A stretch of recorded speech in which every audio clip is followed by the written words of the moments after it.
إن الحمد لله نحمده ونستعينه ونستغفره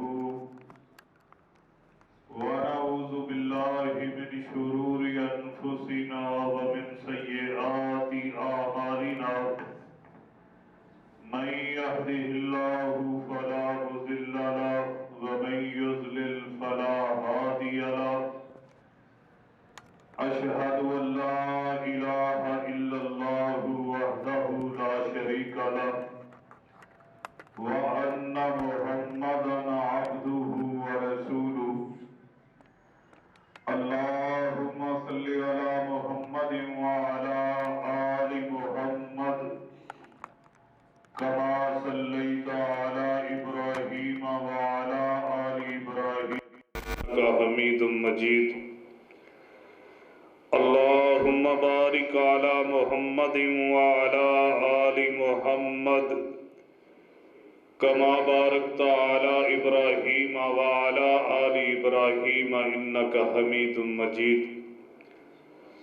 أما بعد فإن أحسن الكلام كلام الله وخير الهدي هدي محمد صلى الله عليه وسلم وشر الأمور محدثاتها وكل محدثة بدعة وكل بدعة ضلالة وكل ضلالة في النار أما بعد فأعوذ بالله السميع العليم من الشيطان الرجيم إنما الصدقات للفقراء والمساكين والعاملين عليها والمؤلفة قلوبهم وفي الرقاب والغارمين وفي سبيل الله وابن السبيل فریضۃ من اللہ واللہ علیم حکیم۔ محترم بھائیو، سورہ توبہ میں سے کچھ حصہ آپ حضرات کے گوش گزار کیا ہے۔ اس مقام پہ اللہ رب العالمین ان مصارف کا تذکرہ فرما رہے ہیں کہ جہاں پہ آپ زکوٰۃ دے سکتے ہیں۔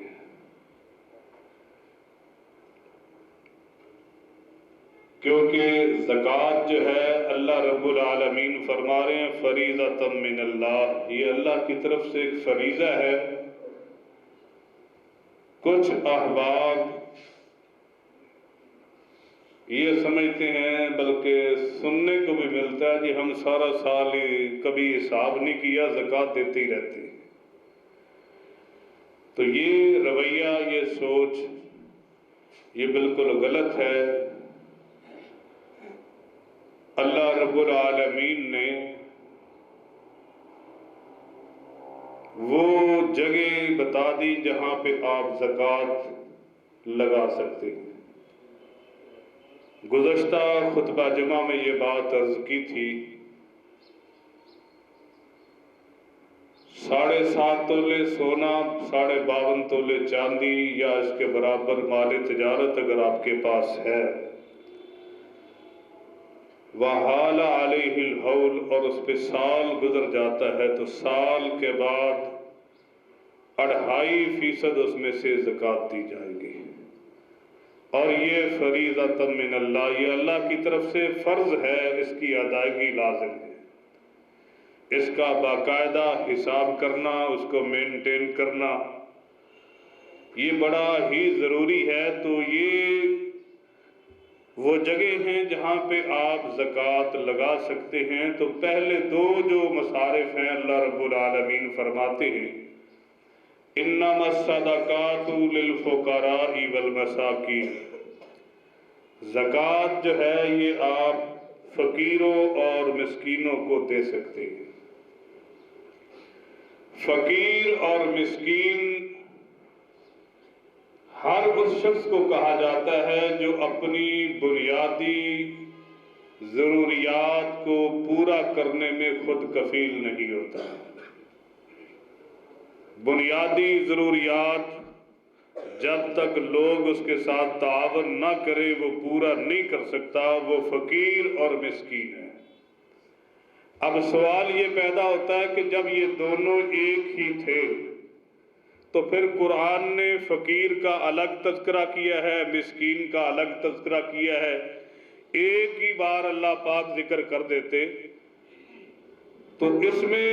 دونوں میں فرق یہ ہے کہ فقیر جو ہے یہ لوگوں کے سامنے اپنی ضرورت جو ہے اس کا اظہار کر دیتا ہے، دستے دراز کر لیتا ہے، مانگ لیتا ہے جی میرے پاس اس چیز کی ضرورت ہے، میرے ساتھ تعاون کریں۔ اور مسکین یہ بھی محتاج،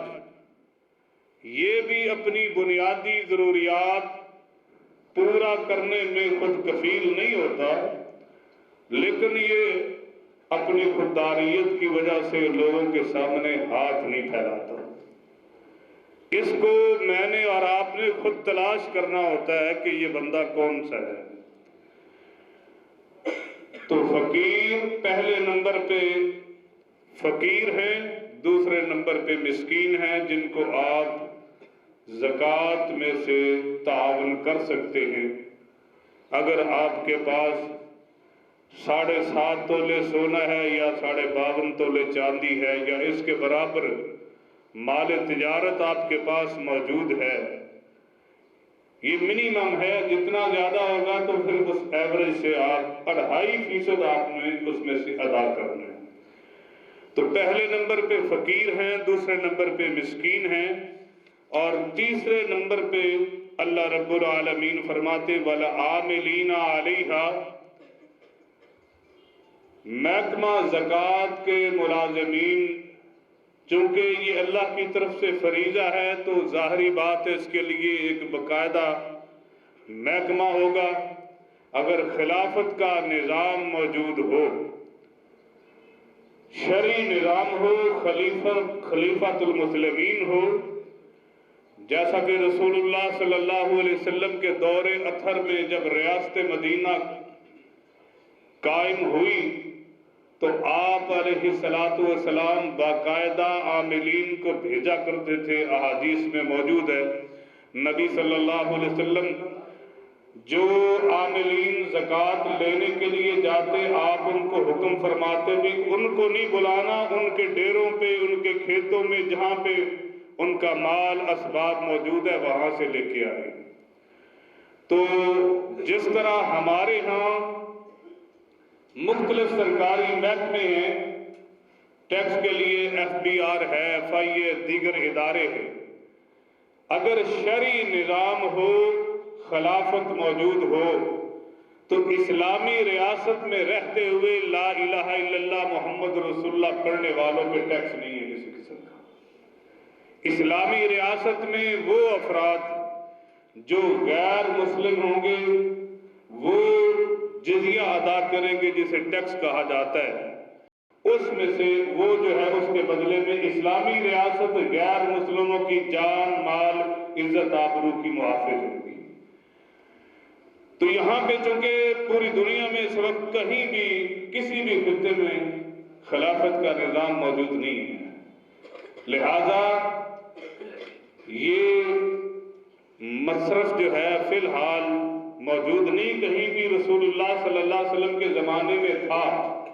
آپ علیہ السلام کے بعد میں 30 سال تک خلافت رہی، یہ نظام نافذ العمل تھا۔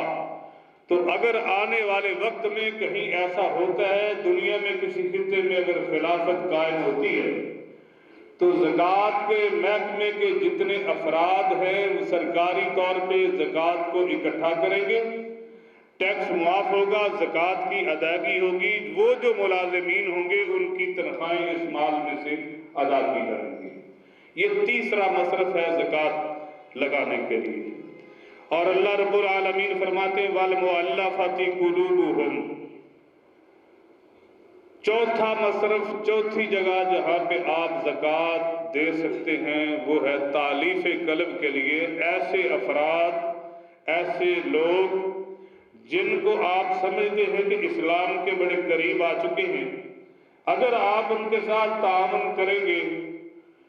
تو وہ لوگ اسلام میں داخل ہو جائیں گے، بالکل اسلام کے قریب آ چکے ہیں۔ اور یہ بڑا ایک ایفیکٹ ہوتا ہے، بعض دفعہ آپ کسی کے ساتھ مالی معاونت کرتے ہیں تو وہ لوگ سمجھتے ہیں یہ لوگ تو بڑے اچھے، جیسا کہ رسول اللہ صلی اللہ علیہ وسلم کے زمانے میں کچھ افراد آپ علیہ السلام سے ملنے کے لیے آئے، آپ علیہ السلام نے ان کو دعوت دی بھی اسلام لے آؤ، کہنے لگے جی ہمارے ساتھ مالی معاونت کرے ہم مسلمان ہو جائیں گے۔ نبی صلی اللہ علیہ وسلم نے فرمایا بھی بیت المال میں سے ان کے ساتھ تعاون کریں، تو ان کے ساتھ تعاون کیا گیا۔ یہ لوگ اپنے قبیلے میں واپس چلے گئے، جب اپنے قبیلے میں واپس گئے لوگوں کو انہوں نے خود دعوت دی، قبیلے والوں کو بھی سارے کے سارے مسلمان ہو جاؤ، مسلمانوں کا جو نبی ہے نا وہ اسلام لانے والوں کے ساتھ مالی معاونت بھی کرتا ہے۔ تو حدیث میں موجود ہے سارے کا سارا قبیلہ ہی مسلمان ہو چکا تھا۔ تو یہ بعض وقت تعریف قلب جو ہے، آپ کسی کے ساتھ اچھا سلوک کرتے ہیں تو یہ معاملہ بنتا ہے۔ تو یہ ایسا شخص جس کو آپ سمجھتے ہیں کہ آپ کے حسن سلوک سے وہ اسلام پہ آ سکتا ہے، تو کسی کی تعریف قلب کے لیے بھی آپ دے سکتے ہیں۔ وَفِرْ رِقَابِ، اور اس سے اگلا جو مصرف ہے غلام کو آزاد کروانے میں۔ تو آج چونکہ غلامی کا تصور نہیں ہے، قانون موجود ہے، لیکن عملی طور پہ یہ تصور موجود نہیں۔ اگر آنے والے وقت میں کبھی ایسا ہوتا ہے تو اگر کوئی غلام اپنے مالک سے یہ بات طے کر لیتا ہے کہ میں آزاد ہونا چاہتا ہوں، مالک کہتا جی آپ اتنے پیسے ادا کر دیں آپ آزاد ہیں، اسے کہا جاتا ہے مکاتب، کاتبہ یکتب سے ہے لکھنا، یعنی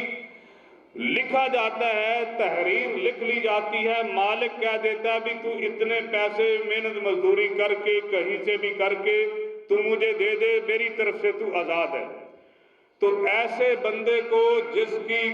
جو مکاتب ہے مالک سے بات ہو چکی ہے وہ آزادی چاہتا ہے، تو لوگ اہل اسلام زکوٰۃ کے پیسوں میں سے اس کے ساتھ تعاون کر کے اس کو آزادی دلوا سکتے ہیں۔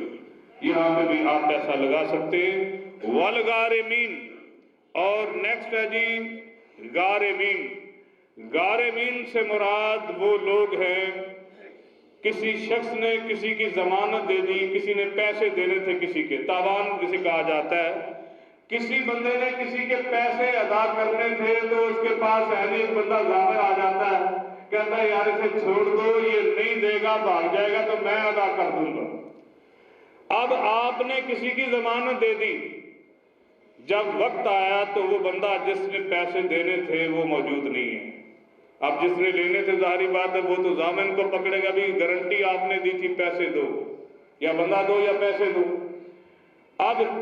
جس بندے نے خود ضمانت دی ہے اس کے پاس اتنے پیسے یا وسائل موجود نہیں ہیں، تو وہ تاوان اس کو پڑ گیا ہے کسی بھی صورت پہ۔ اس کی مختلف صورتیں ہو سکتی جن میں سے ایک یہ ہے جو میں نے ابھی عرض کی ہے۔ تو زکوٰۃ کے مال میں سے آپ اس کے ساتھ تعاون کر سکتے ہیں تاکہ وہ جو تاوان اس کو پڑا اس سے اس کی جان چھوٹ سکے۔ اور اس کے بعد وفی سبیل اللہ، نیکسٹ جو مصرف ہے وہ ہے کہ ایسے افراد، ایسے ادارے جو اعلاء کلمات اللہ کے لیے کام کر رہے ہیں، آپ زکوٰۃ کی مد میں سے ان کے ساتھ تعاون کر سکتے ہیں۔ تو اس میں دینی مدارس، خاص طور پہ میرے بھائیوں، ماہ رمضان آپ حضرات جانتے ہیں کہ ملک کے طول و عرض میں بڑی کثیر تعداد میں ایسے ادارے موجود ہیں جو قال اللہ اور قال رسول لوگوں کو سکھانے پہ لگے ہوئے ہیں۔ یہ آپ کے بغل میں ہی دیکھ لیں، فیصل اسلامک سینٹر، قاری نعمان لکھوی صاحب حفظہ اللہ کتنا بڑا کام کر رہے ہیں، کتنے افراد تیار کر رہے ہیں۔ مولانا شفیق مدنی صاحب میرے استاد گرامی ہیں، ان کا ادارہ ہے۔ دیگر بیت العتیق ہے جہاں سے میں خود پڑھا ہوں۔ دیگر ادارے بہت زیادہ ہیں جو بڑی کثیر تعداد میں علماء پیدا کر رہے ہیں، قراء کو پیدا کر رہے ہیں، ان کا سارے کا سارا نظام جو ہے وہ اسی طرح چلتا ہے۔ مخیر حضرات ان کے ساتھ تعاون کرتے ہیں۔ تو ماہ رمضان میں خاص طور پہ ان اداروں کا آپ خیال رکھا کریں کہ جو قال اللہ اور قال رسول کے لیے، اعلاء کلمات اللہ کے لیے اس پرفتن دور میں جب چاروں طرف سے اہل اسلام، اسلام کا نام لینے والوں کے لیے پابندیاں، ان کے لیے سارا کچھ یہ نہیں کر سکتے، وہ نہیں کر سکتے، لیکن یہ لوگ پھر بھی لگے ہوئے ہیں، اپنا اپنا حصہ جو ہے وہ ڈال رہے ہیں دین کی سربلندی کے لیے۔ تو ان افراد کو آپ خصوصی طور پہ ان دنوں میں جب آپ زکوٰۃ ادا کریں، ان لوگوں کو یاد رکھیں جنہوں نے اپنی زندگیاں، اپنی جوانیاں اللہ کے دین کی سربلندی کے لیے جو ہے وقف کی ہوئی ہیں۔ اور 8واں اور آخری مصرف وابن السبیل، مسافر کو زکوٰۃ آپ دے سکتے ہیں۔ اس مسافر سے مراد کون سا مسافر ہے؟ یہ نہیں کہ آپ ٹریولنگ کر رہے ہیں کسی کو بھی زکوٰۃ دیتے۔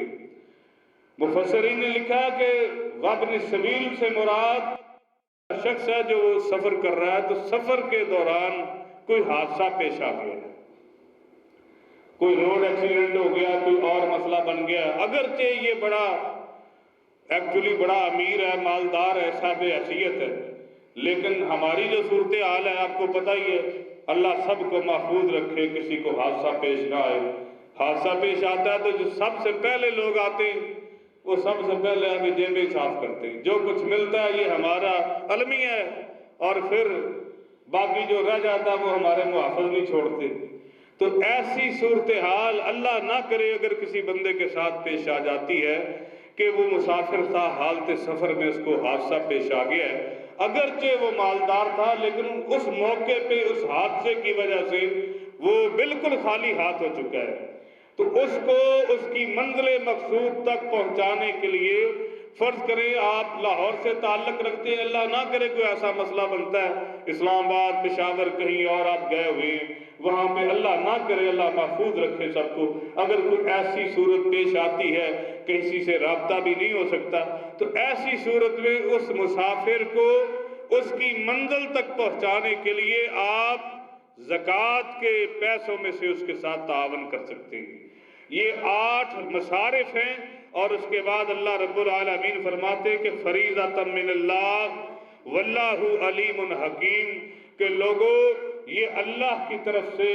فرض ہے، مقرر کیے گئے ہیں 8 مصرف ہیں۔ یہ جو ہمارا رویہ ہے،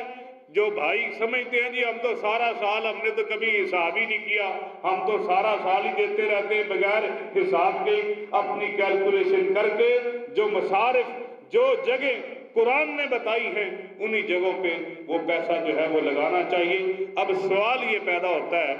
کہ کون کون سے وہ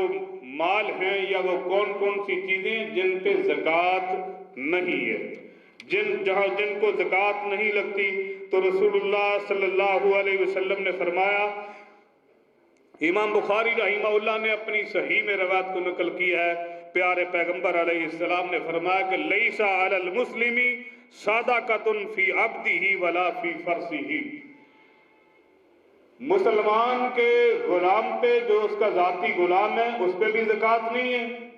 جو گھوڑا اس کے ذاتی استعمال میں ہے اس پہ بھی زکوٰۃ نہیں ہے۔ تو یہ بات اچھی طرح ذرا ذہن نشین فرما لیں کہ ذاتی استعمال کی جتنی بھی چیزیں ہیں سوائے زیورات کی، ان پہ زکوٰۃ نہیں ہوگی، چاہے ان کی قیمت جتنی مرضی ہو۔ زیورات مستثنیٰ ہیں، آپ نے بے شک 2 کروڑ کی گاڑی رکھی ہوئی ہے، آپ کے ذاتی استعمال میں، اس پہ زکوٰۃ نہیں ہے۔ جتنا بڑا مہنگا مرضی لگژری گھر میں آپ رہ رہے ہیں، وہ آپ کے اپنا رہائش ہے، وہاں پہ اس پہ زکوٰۃ نہیں ہے۔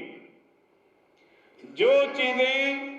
آپ کے ذاتی استعمال میں ہیں زیورات کے علاوہ ان پہ زکوٰۃ نہیں ہے۔ اور زیورات جو ہیں خواتین نے پہنے ہوئے ہیں تو تب بھی لاکر میں ہیں، تب بھی گھر میں ویسے پڑے ہوئے ہیں، تب بھی سال کے بعد اگر وہ نصاب کو پہنچ جاتے ہیں، 7.5 تولے سونا ہے، 52.5 تولے چاندی ہے، سال کے بعد 2.5% اس میں سے زکوٰۃ دی جائے گی۔ اللہ کے رسول صلی اللہ علیہ وسلم تشریف فرمائے ہیں، بالکل صحیح حدیث ہے۔ ایک خاتون آئی نبی علیہ السلام کے پاس، اس کی بیٹی بھی ساتھ ہے، اس نے ہاتھوں میں سونے کے کنگن پہنے ہوئے ہیں۔ نبی علیہ السلام فرماتے ہیں اتؤدین زکاتہا، آپ نے اس خاتون سے پوچھا کہ کیا اس کی زکوٰۃ بھی ادا کرتی ہو یا نہیں؟ فقالت لا، وہ کہنے لگی اے اللہ کے رسول صلی اللہ علیہ وسلم میں اس کی زکوٰۃ ادا نہیں کرتی۔ تو آپ صلی اللہ علیہ وسلم نے فرمایا اتحبین ان یصورک اللہ سوارین من نار جہنم، کہ کیا تو اس بات کو پسند کرتی ہے کہ یہ جو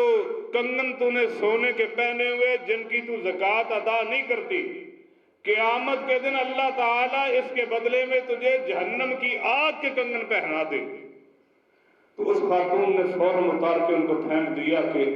میں ان کو آج کے بعد پہنوں گی۔ تو اس حدیث سے یہ پتہ چلتا ہے کہ زیورات وہ استعمال میں ہیں یا نہیں ہیں، ان پہ زکوٰۃ ہوگی۔ زیورات کے علاوہ جتنی بھی آپ کی ذاتی استعمال کی چیزیں ہیں، وہ گھر ہے، گاڑی ہے، کوئی بھی چیز ہے، اس پہ زکوٰۃ نہیں ہے۔ اور اس کے بعد رسول اللہ صلی اللہ علیہ وسلم نے فرمایا ایک اور مسئلہ بڑا اہم،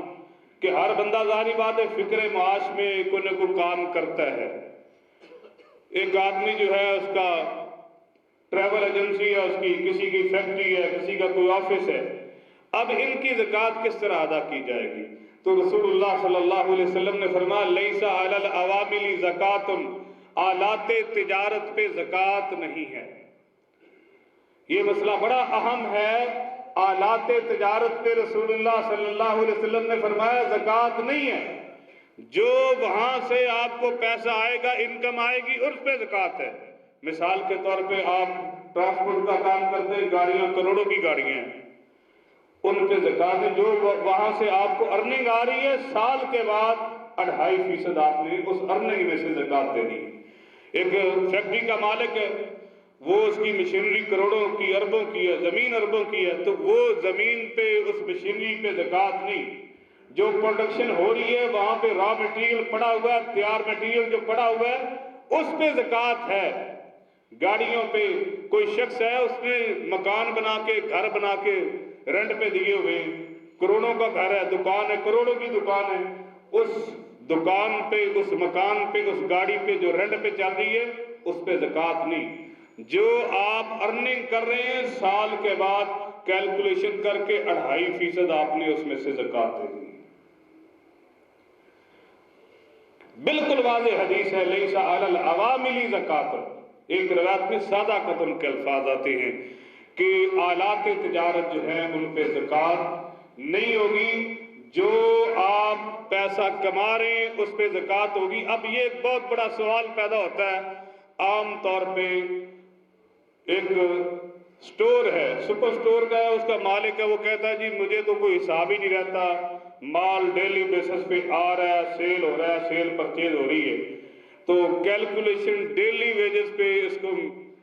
میئر کرنا، مینجمنٹ کرنا یہ ناممکن ہے۔ اس کی صورت جو ہے وہ یہ ہے کہ جب اس نے کام شروع کیا ہے تو کام شروع کرنے کے بعد جب سال پورا ہو جائے گا، جتنا مال سٹاک اس کے پاس سپر سٹور پہ پڑا ہوا ہے، فیکٹری پہ پڑا ہوا ہے، جو اس کی پروڈکشن ہے، جو پیسہ باہر ہے، اس کی کیلکولیشن کر کے سال کے بعد اس میں سے زکوٰۃ دی جائے گی۔ اور اس کے بعد ایک اور اہم مسئلہ اس حوالے سے وہ یہ ہے، زکوٰۃ دیتے وقت عام طور پہ ہم کیا کرتے ہیں، بہت بڑی تعداد تو مسلمانوں کی ہے وہ حساب ہی نہیں کرتے، جو حساب کرتے ہیں ان میں سے بھی بہت زیادہ بھائی غلطی یہ کر جاتے ہیں کہ وہ گنتی جو ہے وہ کرتے ہیں جو ہمارا راج الوقت جو ڈیٹ چل رہی، جیسے آج غالباً 7 مارچ ہے، تو یہ نہیں ہجری مہینے کے حساب سے آپ نے، کیونکہ جتنی بھی عبادات ہے یہ بڑی اہم بات ہے جس کا ہم خیال نہیں کرتے، جتنی بھی عبادات ہے، مثال کے طور پر ماہ رمضان کی آمد ہے، تو ماہ رمضان جو ہم نے یہ تو نہیں کہنا بھی 11 مارچ کو ہم نے روزہ رکھنا ہے یا 12 کو رکھنا ہے۔ رسول اللہ صلی اللہ علیہ وسلم نے فرمایا، امام بخاری رحمہ اللہ نے اپنی صحیح میں روایت نقل کی ہے، آپ علیہ الصلوۃ والسلام نے فرمایا سوموا لرؤیتہ وافطروا لرؤیتہ، فَإِنْ غُمَّ عَلَيْكُمْ فَأَكْمِلُوا عِدَّةَ ثَلَاثِينَ، بخاری کی روایت ہے۔ آپ علیہ السلام نے فرمایا کہ چاند کو دیکھ کے تم نے روزہ رکھنا ہے، چاند کو دیکھ کے ہی تم نے عید کرنی ہے۔ فَإِنْ غُمَّ عَلَيْكُمْ، اگر بادل آ جاتے ہیں، گواہیاں نہیں ملتی، شہادتیں نہیں ملتی، فَأَكْمِلُوا عِدَّةَ ثَلَاثِينَ، 30 پورے کرو۔ اب میرے بھائیوں یہاں پہ دیکھیں، ہم نے چاند کو دیکھنا ہے، اس کے بعد حج آ رہا ہے تو ایام حج بھی وہ بھی چاند کے حساب سے چل رہے ہیں۔ اس لیے جب آپ نے زکوٰۃ ادا کرنی ہے تو پھر بھی ہجری تاریخ جو ہے اس کا انتخاب کرنا ہے۔ جو دوسری عیسوی تاریخ ہے اس میں سال میں جو ہے وہ دن اسلامی جو ہے وہ اور تعداد ہے اور عیسوی جو ہے وہ تعداد اور ہے۔ غالباً 365 سال بنتے ہیں عیسوی سال میں، اور ہجری سال میں غالباً 360 یا سم تھنگ ہے۔ تو یہ دن کم ہے، اگر آپ عیسوی کے حساب سے دیں گے تو سال سے دن زیادہ گزر جاتے ہیں۔ اس لیے اس بات کا آپ حضرات نے اہتمام کرنا ہے کہ حساب کرنا ہے، ہجری تاریخ کے اعتبار سے جب آپ کا سال پورا ہو جائے تو آپ نے اس کی زکوٰۃ جو ہے وہ ادا کر دی۔ اور اس کے بعد ایک اور مسئلہ وہ یہ ہے کہ کئی احباب لاہور میں چونکہ پراپرٹی کا کام ہر تیسرا بندہ کر رہا ہے، پلاٹ آپ نے خریدا ہے تو پلاٹ پہ زکوٰۃ ہوگی یا نہیں ہوگی؟ تو میرے بھائیوں سب سے پہلی بات جو ہے وہ یہ ہے کہ آپ نے وہ پلاٹ جو ہے وہ لیا کس مقصد کے لیے ہے۔ اگر تو آپ کا ارادہ یہ تھا کہ میں نے جب اللہ توفیق دے گا میں نے گھر بنانا ہے اپنی رہائش کے لیے، تو پھر اس پہ کسی قسم کی کوئی زکوٰۃ نہیں ہے، چاہے جتنا مرضی مہنگا ہو۔ حدیث ابھی میں نے پہلے بیان کی ہے کہ ذاتی استعمال کی چیزوں پہ زکوٰۃ نہیں ہے۔ لیکن اگر کوئی شخص جو ہے وہ انویسٹمنٹ کے لیے اس نے کوئی پلاٹ لیا ہے تو اب اس کی زکوٰۃ جو ہے جب اس نے خریدا تھا سال پورا ہو جائے تو سال کے پورا ہونے کے بعد جو اس کی مارکیٹ ویلیو ہے اس کے مطابق جو ہے 2.5% اس میں سے زکوٰۃ دی جائے گی۔ بعض دفعہ ایسے ہوتا ہے کہ ایک شخص ہے اس نے پلاٹ لیا ہے، وہ سیل کرنا چاہ رہا ہے، سیل نہیں ہو رہا۔ یہ کل ایک دوست نے مسئلہ پوچھا جی، سیل کرنا چاہ رہا ہے لیکن سیل ہو نہیں رہا، مارکیٹ جو ہے وہ بیٹھ گئی ہے، وہ سیل کرنا چاہ رہا ہے، کوشش کر رہا اور اس کے پاس پیسے نہیں ہیں۔ بعض دفعہ ایسے بھی ہو جاتا ہے۔ تو اب پیسے اور ہے نہیں اس کے پاس، جب سیل ہوگا جتنا عرصہ گزر جائے گا جب اس کے پاس پیسے آئیں گے وہ سال بعد اگر اس کے پاس گنجائش نہیں ہے تو بہانہ نہیں بنا، ایکچولی اگر ایسا مسئلہ ہو تو پھر سال کے بعد زکوٰۃ ادا کرنی ہے۔ جتنی دیر آپ اس پرپس کے لیے رکھتے ہیں جی میں نے اس کو انویسٹمنٹ کے لیے رکھا ہوا ہے تو ہر سال اگر 2-4 سال وہ نہیں سیل ہوتا آپ کے پاس اور پیسے نہیں، جب سیل کریں گے جتنے سال آپ نے رکھا ہوا ہے کیلکولیشن کر کے جتنی زکوٰۃ بنتی وہ ساری ادا کرنی پڑے گی۔ بعض دفعہ یہ بھی مسئلہ بن جاتا ہے کہ آپ نے ایک پلاٹ لیا ہے، آپ کا ارادہ تھا جی میں نے اپنا گھر بنانا ہے، 2 سال 3 سال پڑا رہا، وہ لوکیشن اس کی اچھی تھی، مارکیٹ بن گئی، آپ نے کہا جی اب میرا ارادہ سیل کرنے کا۔ اب اس میں سے زکوٰۃ کا حکم کیا ہے کہ جب تک آپ کا ارادہ تھا اپنی ذاتی استعمال کے لیے زکوٰۃ نہیں تھی، جب آپ نے ارادہ کر لیا بھی میں نے اس کو بیچنا ہے تو جتنا عرصہ اگر وہ سال پڑا رہتا ہے تو جتنا عرصہ سال ہے 2 سال ہے جتنی دیر وہ پڑا رہے گا تب اس پہ آپ نے 2.5% جو اس کی مارکیٹ ویلیو اس کے اوپر جو ہے وہ زکوٰۃ دی جائے گی۔ اور یہ اللہ کی طرف سے فرض ہے، مقرر ہے۔ اللہ سے دعا ہے اللہ پاک مجھے اور آپ کو کتاب و سنت پہ قائم رکھے، اور اگر ہم یہ نہیں کرتے تو پھر پچھلے خطبہ جمعہ میں یہ بات میں نے عرض کی تھی کہ نبی علیہ السلام نے فرمایا ہے کہ قیامت کے دن یہ مال جو ہے جس میں سے زکوٰۃ نہیں دی جاتی یہ کنز کہلاتا ہے، اور اللہ رب العالمین فرماتے ہیں والذین یکنزون الذھب والفضة ولا ينفقونها فی سبیل اللہ فبشرھم بعذاب علیم۔ یہ بے زکاتہ مال جو ہے اس کو اللہ کل گنجے سانپ کی شکل جو ہے وہ عطا کر دیں گے اور اس کے جبڑوں کو یہاں سے دونوں طرف سے پکڑے گا، ایسے کھینچے گا بڑے زور سے، اس کو کاٹے گا، اور نبی صلی اللہ علیہ وسلم نے فرمایا زہر اتنا زیادہ ہے لو نفخ فی الدنیا ما انبتت خضراء الی یوم القیامت، اگر یہ سانپ زمین میں آ کے صرف پھونکی مار دے نا، زہر اتنا زیادہ ہے کہ قیامت تک پوری روئے زمین پہ سبزہ نہیں ہو سکتا۔ تو یہ اس کے جبڑوں کو پکڑ کے کاٹے گا، یہ روئے گا، چلائے گا، وہ کہے گا آنا مالو کا، آنا کنزو کا، میں تیرا جمع شدہ مال ہی جس سے تو بڑا پیار کیا کرتا تھا۔ اور ایک اور روایت ہے، نبی صلی اللہ علیہ وسلم نے فرمایا بے زکاتہ مال جو ہے نا، جس بندے کا لائف سٹائل کا کام ہے، بھیڑیں رکھی ہیں، بکریاں ہیں، گائے ہیں، اونٹ ہیں، نبی پاک صلی اللہ علیہ وسلم نے فرمایا بالکل صحیح حدیث، ایک نہیں کئی روایتیں موجود ہیں، وقت ہو گیا نہیں تو میں بیان کرتا ہوں ان کو۔ آپ علیہ السلام نے فرمایا کہ اس مالک کو زمین پہ لٹا دیا جائے گا، اور اگر کسی بندے کے پاس گائے ہے، فارم اس نے بنایا ہوا ہے، زکات نہیں دیتا، ساری کی ساری گائے جو ہے وہ اپنے پاؤں کے ساتھ جو ہے نا اس کے سر کو کچلے گی